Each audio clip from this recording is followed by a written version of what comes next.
안녕하세요. 시간도 많은데 바로 시작해보죠. 오늘은 속 시원한 일화를 하나 소개할 거예요. 별거는 아니고 일본 바둑이 두드려 맞은 적이 있거든요. 우리한테는 아니고 중국한테요. 시작해보죠. 원래 바둑이 중국에서 시작된 거거든요. 요나라 때 4500년 전인데 진짜인지는 몰라요. 그래도 공자맹자 기록에 바둑이 등장하니까 적어도 한중일 세 나라 중에 가장 먼저 한 게 중국이라고 할 수 있겠죠. 근데 참 아이러니한 게 바둑은 일본이 더 잘 뒀어요. 얘네들이 그 전까지는 누가 더 잘 두냐 이런 교류가 없다가 1960년대부터 처음 교류를 시작해요. 근데 이때가 얘네들이 국교를 수립하기도 전이거든요. 그런데도 만나서 바둑 한번 두자, 신선 교류 좀 하자, 이게 돼버린 거죠. 근데 사실 만난 진짜 이유는 교류라고는 하지만 누가 더 잘 두냐 이거거든요. 단순해요. 아무튼 그렇게 양 국가 바둑 기사들이 첫 번째 만남이 시작되는데 결과는 중국이 떡발립니다. 2승 1무 26패. 그냥 아무것도 못해요. 중국 입장에서는 환장하죠. 자기네가 종주국인데 막상 일본 기사랑 붙으면 게임이 안 되거든. 그래서 이를 갈고 1년 후에 다시 붙는데 어라? 일본이 중국을 너무 얕보네.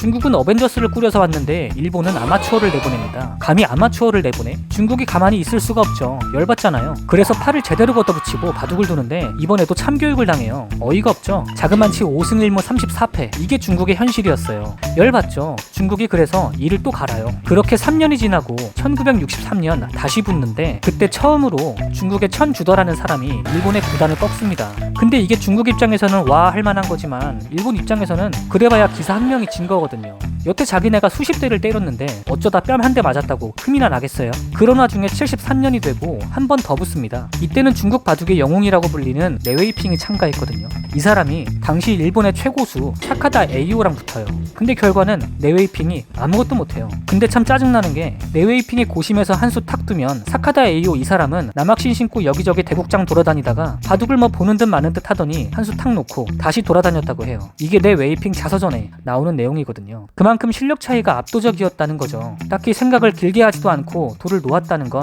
스타나 롤로 따지면 너 정도는 마우스만으로 상대해줄게 이런 거예요. 근데 그럴만한 게 사카다 에이오 이 사람이 당시 최고의 명인이자 혼인보였어요. 명인, 혼인보 이게 뭐냐? 당연히 나중에 말할게요. 원래 얘기로 돌아가죠. 아무튼 레웨이핑은 현재 중국 바둑의 영웅이라는 소리를 듣는 사람이거든요. 그러니까 여기서 무너질 리가 없죠. 이를 갈아요. 그리고 다음 해에 중국이 또 일본이랑 붙자고 하는데 그때 레웨이핑 이 사람이 당대 일본의 초인류 기사를 꺾으면서 6승 1패를 합니다. 엄청나게 발전한 거죠.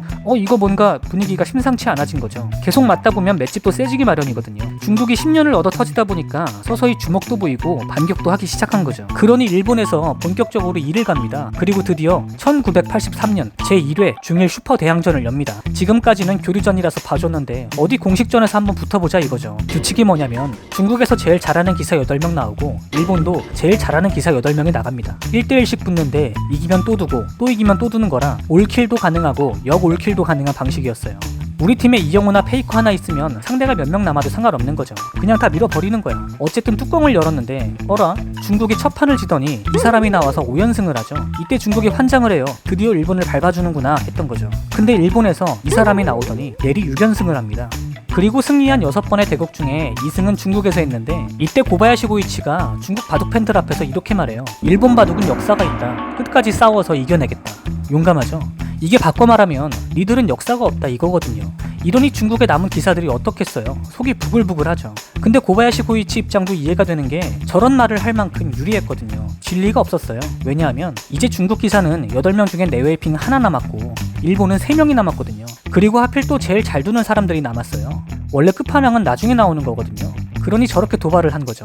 그리고 또 이분이 조은현 구단 스승님인데 이렇게 공약을 해요. 만약에 우리가 지면 남아있는 3명 모두 삭발한다. 이게 무슨 말이냐? 진리가 없다는 거죠. 아무리 레웨이핑 실력이 올라와도 남은 기사 3명이 너무 센 캐잖아요. 그래서 결과는 어떻게 된다? 삭발을 한다. 다 밀어요. 아주 깔끔하게. 3명 모두 레웨이핑한테 작살이 납니다. 안타깝죠. 우리나라로 따지면 이창호, 유창혁, 조은현급 기사 3명이 중국의 어떤 기사한테 져가지고 삭발하고 온 거잖아요. 이게 말이 되냐고. 일본 입장에서 얼마나 치욕스럽겠어요. 그래서 이때가 일본 바둑의 흑역사로 꼽혀요. 물론 이거랑 똑같은 상황을 우리나라 이창호가 중국한테 선물해주는데 이건 자세하게 설명 안 할게요. 다음에 하죠. 중국 애들 이거 보면 트라우마 걸려. 아무튼 그러니까 일본이 가만히 있겠어요. 이를 박박 깔아요. 그리고 두 번째 8대8 중일 슈퍼대항전을 엽니다. 확실히 일본이 준비를 잘하기는 해요. 이때는 이 사람이 나와서 5연승을 해요. 엄청나죠? 일본 애들이 준비를 참 잘하거든요. 그리고 마지막에 네웨이핑한테 일본 기사 5명이 다 떨어지면서 또 집니다. 네, 또 져요. 또 네웨이핑한테 두들겨 맞습니다. 이러니까 일본이 가만히 못 있죠. 한 판 더 하자 해서 한 판 더 합니다. 제3회 중일 8대8 슈퍼 대항전을 열어요. 총 17번을 뒀는데 그 중에 9판부터 13판까지 일본이 내리 5연승을 해버려요. 드디어 일본이 중국한테 복수를 하기 시작한 거죠. 네웨이핑은 빼고. 결국 마지막 판에는 네웨이핑한테 또 져요. 아까 말했죠. 네웨이핑이 중국 바둑의 영웅으로 불린다고. 이게 그 일화 중에 하나라고 보시면 돼요.